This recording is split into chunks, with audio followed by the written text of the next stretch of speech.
Estamos de volta e a gente segue repercutindo a mega operação no Rio de Janeiro contra o Comando Vermelho. O ministro do Supremo, Gilmar Mendes, classificou a mega operação contra o Comando Vermelho, contra o narcotráfico, como lamentável.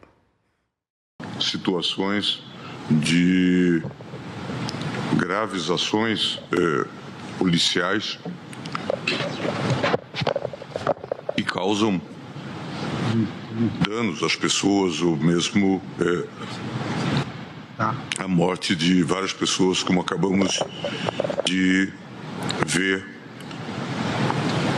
nesse lamentável episódio do Rio de Janeiro. De modo que me parece que devemos todos estar atentos à criação de uma jurisprudência que, como falou o ministro Flávio Dino, reconheça a necessidade eventual de ações policiais, mas que, ao mesmo tempo, não comporte abusos, muito menos violação. O presidente do Senado, Davi Alcolumbre, divulgou uma nota informando que determinou a instalação da Comissão Parlamentar de Inquérito do Crime Organizado para a próxima terça-feira. Tá aí, a gente compartilha na tela o comunicado do presidente do Senado Federal, Davi Alcolumbre. Ana, quero ouvi-la. Me deu a impressão ali na fala do ministro Gilmar Mendes que ele estava com a voz um pouco embargada ali, estava um pouco emocionado. Que choradeira é essa, né, no Supremo? É uma coisa impressionante. Eu, como correspondente da Oeste aqui nos Estados Unidos, eu vou trazer para vocês como esse assunto está sendo tratado aqui. Como eu disse no meu primeiro comentário, as imagens tomaram conta do noticiário, mas pessoas muito importantes para a administração Donald Trump foram até as redes sociais, como o Robert Greenway. O Robert Greenway, ele fez um tweet ontem com imagens, com vídeos do Rio de Janeiro, e ele tweetou o seguinte: o narcotráfico é uma praga que deve ser eliminada de forma definitiva.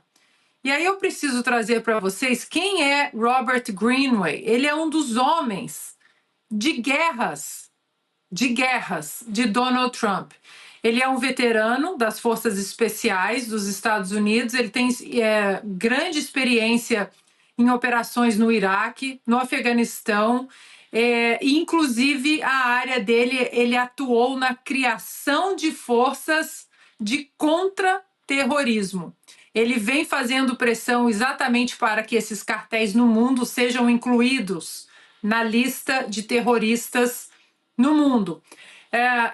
No primeiro mandato do Donald Trump, ele foi um dos diretores que iniciaram os acordos de Abraão no Oriente Médio e que esse ano acabou, né? Eles começaram lá em 2020 e eles acabaram culminando agora nesse possível acordo de paz entre Israel e o Hamas, com a primeira fase sendo assinada. Então, é um homem extremamente experiente e ele é chamado exatamente de um dos homens de guerras de Donald Trump, e ele está tratando o que aconteceu no Rio de Janeiro como deve ser tratado. Repito, o narcotráfico, aspas para o Greenway, é uma praga que deve ser eliminada de forma definitiva. Não tem como tratar esse assunto de outra maneira, a não ser dessa maneira sucinta, incisiva e correta do Robert Greenway. Tratar o narcotráfico com o nome que ele hoje tem no mundo e vai ter também no Brasil: terrorismo. Como é que você classifica essa declaração do ministro Gilmar Mendes e também essa iniciativa do presidente do Senado, Davi Alcolumbre, de instaurar uma CPI sobre o crime organizado neste momento, nesse contexto? Bom, assim, não tem nada a ver, é completamente descabida uma CPMI sobre crime organizado. Primeiramente, temos que definir de quem que é a responsabilidade da luta contra esse tipo de facções, esse tipo de terroristas, porque é isso que são. Quem joga bomba de um drone já não é mais um narcotraficante, já é um terrorista. Quem produz uma fábrica de fuzis dentro da favela já foi muito além de ser um criminal comum e deve ser tratado como um terrorista. E isso tem outro tipo de tratamento do ponto de vista jurídico, muito diferente da bandidagem comum. Então, não faz nem menor sentido isso tudo, mas ao invés de se solidarizar com os habitantes do Rio de Janeiro que estão presos em favelas dominadas pelo tráfico, ao invés de solidarizar com as forças de polícia que perderam 4 heróis no Rio de Janeiro, ao invés de parabenizar por ter eliminado da circulação pelo menos uma centena de bandidos, agora eles vão querer processar as forças de polícia que estão fazendo o seu dever? É disso que estamos falando? É o faroeste brasileira até em Brasília?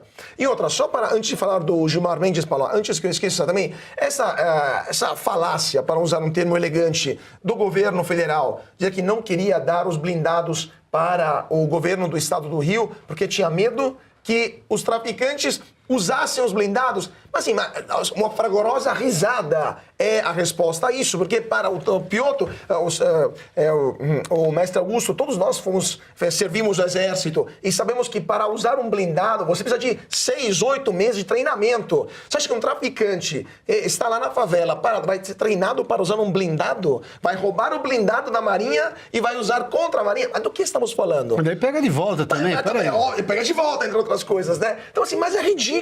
Se não fosse trágico que morre gente todo dia lá, seria ridículo o governo não quer dar um blindado porque tem medo que o traficante use contra o governo. Mas palhaçada. E querem fazer CPMI. Então assim, e outra, isso também, a questão do Gilmar é grave, por quê? Porque depois vimos o Alexandre de Moraes, que manda o governo do estado se explicar em 5 dias, com uma série de pedidos absurdos, entre os quais pedindo se foi usada a devida proporcionalidade no uso da força, basicamente uma forma inquisitória, já quase acusando o governo do estado de ter exagerado nesta operação. Primeiramente, a proporcionalidade devida quando alguém tem um fuzil de assalto na mão é aquela que a polícia do Rio demonstrou, ou seja, você atira para não ser morto, porque um fuzil de guerra não se usa uma arma convencional ou não se usam, vamos dizer assim, pistolinhas contra o fuzil de guerra ou contra drones que lançam bombas. E ponto número 2, eu me pergunto até quando o ministro Alexandre de Moraes vai querer governar o Brasil? Daqui a pouco vai perguntar para o Banco Central em 5 dias, vai questionar em 5 dias por que não estão baixando juros. Daqui a pouco vai aumentar imposto através de decisões monocráticas. É disso que estamos vendo mais uma vez o Supremo Tribunal Federal indo além das suas prerrogativas, invadindo aquilo que os governos estaduais e federais podem e devem fazer e achando que podem mandar no Brasil. E o Gilmar Mendes, nessa fala, é o prelúdio a isso.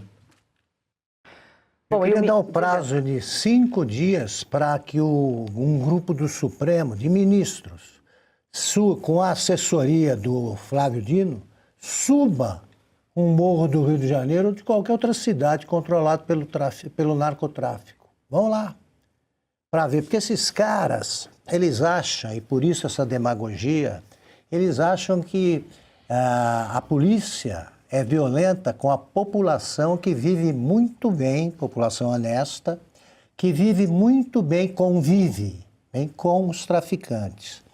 A Veja fez uma reportagem sobre esta doença brasileira, o domínio dos morros pelo narcotráfico, e o caso que mais me impressionou foi o seguinte: um chefão do narcotráfico, num determinado momento, ele parou na casa de uma mulher que tinha um neto com ela e nada mais.